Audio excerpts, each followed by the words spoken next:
What is up, YouTube? It is Die Hard here, and today's video is, post network collision and all that good stuff. But so I just want to touch on that real quick. I think that was a great event, nonetheless, and I hope you had an opportunity to watch it on Saturday night or watched it on YouTube, wherever you watched it.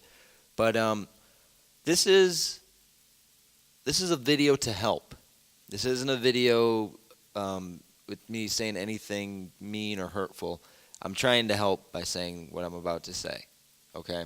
So I want you to take it for what it is, but I hope you take it in a positive light, because it's meant to help, not hurt. Okay. So first things first. And this isn't even like a brag or a boasting type thing that I do. It's kind of been a common denominator for the power plant. Since we started doing commentary and the custom theme songs and things like that, we've just always had really good levels. And so today, that's what this video is about. It's about helping other shows that go onto YouTube to help you to get better levels for when you're doing things. And so I'm not going to do like screenshots or anything. I am going to do some samples for you. So we're going to do 3 separate samples. Okay? So I'm going to stop it here. I'm going to restart it with the first sample. So the first sample, I'm going to say, hello, ladies and gentlemen. This is Christopher Billings. Welcome to TPP Frontline. And I'm going to do a few samples and show you the differences between the samples. And then we're going to find out if you can tell the difference. Hello, ladies and gentlemen, and welcome to TPP Frontline. I am your host, Christopher Billings. Hello, ladies and gentlemen. Welcome to TPP Frontline. I am your host, Christopher Billings. Now, I hope that you could tell the difference between the two of those. The first one was what we call our finalized product within TPP for the commentary track. And so I'm going to tell you how I do it. A lot of people, when they're doing the commentary, they don't really mess with their mic volume. What I do before I go in and edit, I turn off mic boost, because mic boost, what it does is when you yell, when you get higher, when you start breaking the threshold of certain bit rates, then your voice will start to sound crackly, or it'll sound like your voice is literally coming through the speakers at a point where it shouldn't be. And then what I use is a feature within, I use CyberLink Power Director. I'm using 12 for this video, but I use a feature within their audio editor called Sparkle.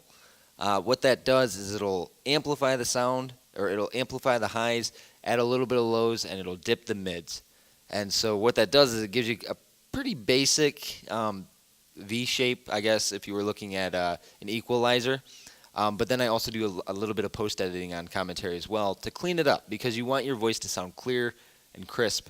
And I also add a very small percentage of reverb to my voice. And the trick with reverb, whether you're a musician or if you're doing a voiceover, reverb adds, if you add it in small percentages and small increments, it can make your voice sound full. It can make people go, holy crap, that sounds really good. And you'd be surprised how much of a difference it can really make. And the second take I did there, that was with no effects on it, no editing whatsoever. That was just no mic boost, though, because I don't have mic boost on. I turn mic boost off. And so that was just the bare audio track. Now, the commentary or the levels that I use on my videos as me, they're a little bit different than the ones I use for Billings. For those of you that don't know, when I do the commentary as Christopher Billings, I detune it, but I did not detune it for the sake of this video. This isn't going to take me long. This didn't take me long to make, but I just want to throw that out there. And then, when you're putting your commentary into your show, when you've amplified and cleaned up your voice and made it sound more crisp, one thing you want to make sure not to do is to have the entrance themes bleed over your commentary. That is the worst thing that you can do, because it'll make it sound really hard to hear. And one of the tricks that I do, whatever I have my commentary track at, okay, let's say if I'm doing my I'd never do my commentary track at 100% volume. I usually do it at like maybe 50% or 60% volume. So what I'll do is I will take that and I will cut it in half. So if I'm doing 60% volume on my commentary, I'm going to do 30% volume on the entrance theme song, because you want the theme song to sound like it's in the background, but also present enough to be heard. And that's the trick. And also, you want to add you want to add reverb to theme songs, but you do not want to add 100%, maybe 50%. You want to turn your stereo width up and your room width. You want to turn both of those sliders up or adjusters up, whichever editor you're using for your theme songs. You do not want to put 100% reverb. Otherwise, it's going to sound like you're in an empty closet or like an empty large room, and you want it to sound like you're at a venue. So if you use about 50%, maybe a little less, just kind of touch and feel, you'd be surprised. You get some really good results with that. And I'm not saying this, I'm not trying to say that I have the best audio ever. However, I have been a musician since 2005.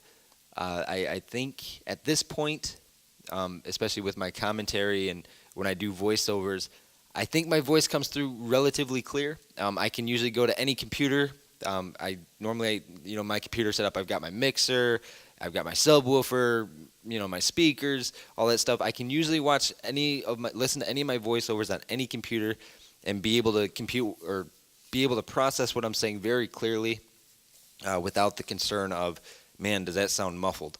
And that's something you want to stray away from as much as you can. You don't want to have a muffled sound.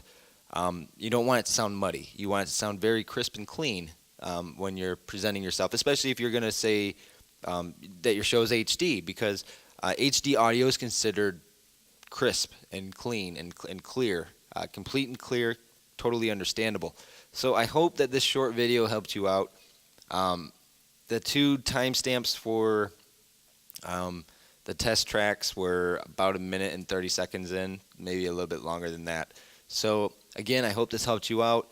And if you liked the video, leave me a like. If you dislike it, at least say why you disliked it. I mean, if you just disliked it because it's made by me, that's fine, but whatever. Anyway, so I hope that this helped you guys out. And make sure to, if you want to tweet to me, you can tweet to me at the 1DH, which is down in the left-hand corner. So I will catch you guys later.